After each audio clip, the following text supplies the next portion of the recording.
Everton in 2022 according to Football Manager 2017. While things are looking moderately rosy right now at Everton, perennial dream killer Football Manager casts a dark cloud over Goodison Park by 2022. Somehow, the Toffees have ended up in the Championship. After a hat-trick of 10th place finishes, Everton began to slide down the table, finishing 15th in 2021, then following that up with relegation on the final day of the following season. The Everton dugout has been more like a revolving door, with 4 managers being sacked.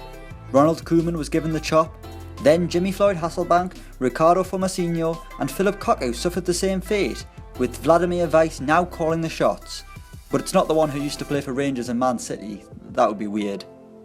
So now they're in the Championship, Everton are favourites for promotion and have won their opening 2 games of the season. They've just beaten Derby 2-0, so let's look at who started in blue. In goal was Will Mannion. A young English goalkeeper, Everton have just paid Hull City £2 million for the 24-year-old as they look to return to the Premier League at the first time of asking. Back up to Mannion is Joel Robles, who's been back up for the past 4 seasons in fairness, yet seemingly can't get a move away. Poor bloke, his asking price is only £180,000 too. Right back is Emilio Pastore. Our first FM regen of this team, Pastore is a young Italian fullback on loan from Chelsea. Much like all Chelsea youngsters, he spent most of his time away from Stamford Bridge, with this being his 4th loan spell. Old habits die hard, eh? There's been a real changing of the guard in defence, with Seamus Coleman being released during the summer, joining Preston North End at the age of 33. Our first centre-back is Lukas Klostermann. Despite slipping into the Championship, Everton aren't afraid to spend a decent chunk of money, with Klostermann costing £9.25 million from a Chinese Super League side whose name I'm not even going to bother trying to say, I'll only embarrass myself, having moved there 2 years earlier from RB Leipzig. More traditionally a right back, Klostermann is at the heart of the defence following Funes Mori's departure to Bournemouth. Next up it's Brendan Galloway.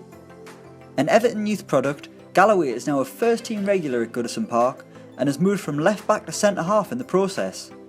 Aged 26, Galloway has picked up a couple of England caps and has had a £23 million price tag slapped on him to ensure he remains a Blue as they look to manoeuvre a way back to the Premier League. Left back is Andreas Karlsson. Our second regen, the 21-year-old Swede has just arrived at the club for £2.7 million from Elfsborg, but has hardly made a good impression early on, averaging a rating of 6.25 after his first 2 games. Leighton Baines retired from the game in 2020, ending a 13-year career with Everton as he awaits his first job in coaching, meanwhile still doing it for the mods. Sitting in front of the defence is Jure Valencic. Another regen, Everton paid £14 million for the Swiss midfielder last summer, but his performances didn't help their survival bid. After a poor first season, he's somehow a target for Arsenal. However, if he does leave, Idrissa Gueye is sitting on the bench waiting to be reintroduced at the age of 35. On the right of midfield it's Radim Kovarik. Our 4th and final regen, this lad has just taken the piss. Everton have just paid £10 million for the 19-year-old, having joined Tottenham just a year earlier for £3.2 million. Spending the season on loan at Sampdoria, where he played just 5 games, so in 1 year he started 2 games, made 3 sub-appearances, supplied 1 assist and somehow trebled in value. Bad business. In the centre it's James McCarthy. Finally we're back to some current players, although McCarthy might not be hanging around for much longer. The 31-year-old Republic of Ireland international has had a bright start to the Championship season, averaging higher than an 8 rating and bagging a goal as he attracts interest from Tottenham, Crystal Palace and Napoli, who have all tabled bids for the midfielder, although they all fall short of Everton's asking price of £6.5 million. Former FIFA wonder kid Marcus Henriksen is sitting on the bench, but he could also be on his way out.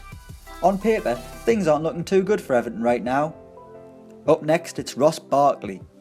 Suddenly things look a lot brighter, but maybe it isn't a good thing that Ross Barkley is still with Everton in 2022 and outside the Premier League.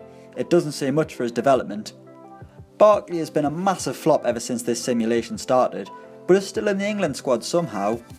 Severely inconsistent, Barkley is being linked with a move to Stoke City for £17 million. On the left wing it's Raheem Sterling. He joined Everton on a free in 2020, just to piss Liverpool fans off even further. But the joke was on him when Everton slipped into the Championship. Two of England's big hopes right now in the real world are playing Championship football in 2022 according to Football Manager. Kids, video games are not good for you. Go to the park. In the real world, England have just won the Under-20 World Cup, with Everton's Dominic Calvert-Lewin scoring the winner, with potentially a very bright future ahead of him. Footy Manager sticks two fingers up at that, with Calvert-Lewin joining Seattle Sounders in 2018, but expect his potential to be a lot higher when FM18 is released later this year. And finally, it's ROMELU LUKAKU. In the words of philosopher Carl Pilkington, bullshit. The Belgian is now Everton captain and has hit double figures every season in this simulation, but still hasn't left Goodison Park to fulfil his destiny and play Champions League football. Maybe he's been priced out of a move, but at least he could finally get his hands on some silverware if Everton go on to win the Championship. So that's Everton in 2022 according to Football Manager 2017. Let us know what you think in the comments below, and don't forget to like, share and subscribe. And also check out Footy Feed for all the latest transfer news and rumours.